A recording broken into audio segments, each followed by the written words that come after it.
On a serene afternoon, my phone vibrated gently, unveiling an email that disrupted the fragile equilibrium of my existence. The message came from my former partner, a person I hadn't exchanged words with in almost a year.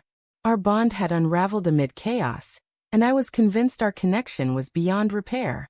Yet there it was, a carefully worded digital invitation to his forthcoming wedding. As I stared at the illuminated screen, time seemed to freeze, and a wave of astonishment washed over me. Why would he include me in such a momentous event? Was this a gesture of reconciliation, or merely a courteous formality? At first, I contemplated ignoring it altogether. Perhaps it was an error, meant for someone else. Or maybe it was his subtle way of suggesting we were still on friendly terms, in some vague, unspoken way. Still, a persistent unease gnawed at me. This invitation felt like a test, an opportunity to prove I had genuinely moved forward from our shared past. For 4 days, I grappled with the decision. Should I attend? Was it even proper? Could I bear to see him after everything that had happened? Then there was my current partner, Mark. I could already anticipate his reaction. When I finally disclosed the news to him, his response was far more vehement than I had expected. He wasn't merely against it. He was deeply hurt and enraged. "It's inconsiderate," he stated firmly. "Going there is inviting trouble. Why would you even think about attending your ex's wedding? That's not moving forward, it's reopening old wounds." Mark's words pierced me. I tried to articulate my reasoning, emphasizing that my choice wasn't rooted in lingering feelings or a desire to revisit the past. It was about me. About finding closure by witnessing his new chapter and affirming my own. I believed it could bring peace, but no matter how carefully I explained, he couldn't grasp it. To him, my willingness to go seemed like a betrayal. In the days that followed, tension between us escalated.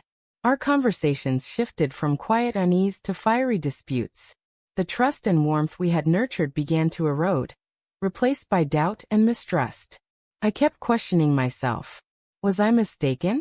Was attending this event truly a violation of Mark's trust? Then came a night that changed everything.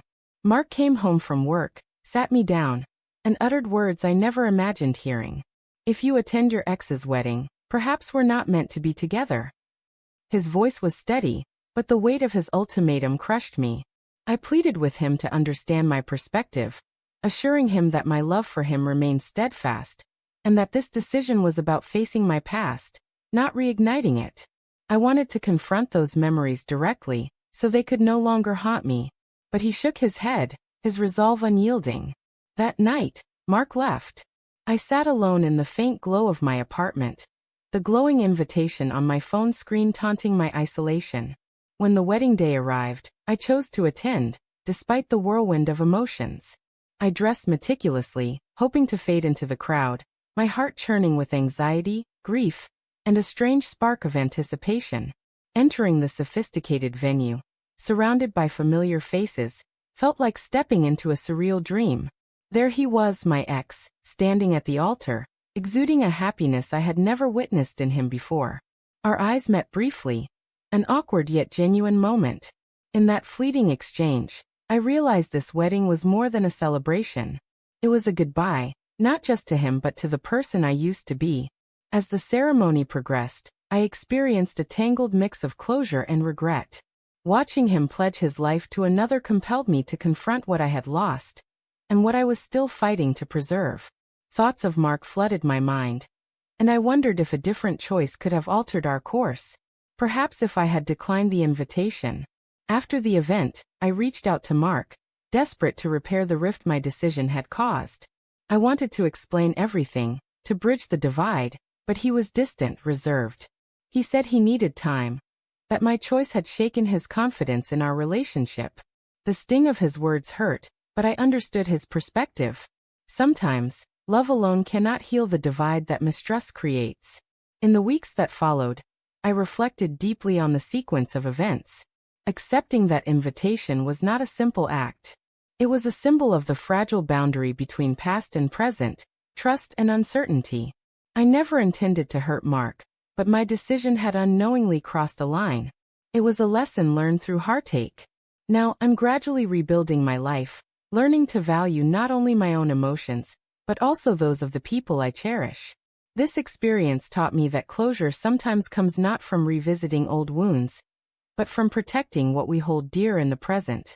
If you ever find yourself at a similar juncture, caught between past memories and current love, proceed with caution.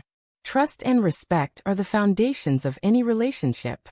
Sometimes, declining an invitation is the most profound expression of love you can offer those who matter most. This isn't just a tale about a wedding invitation.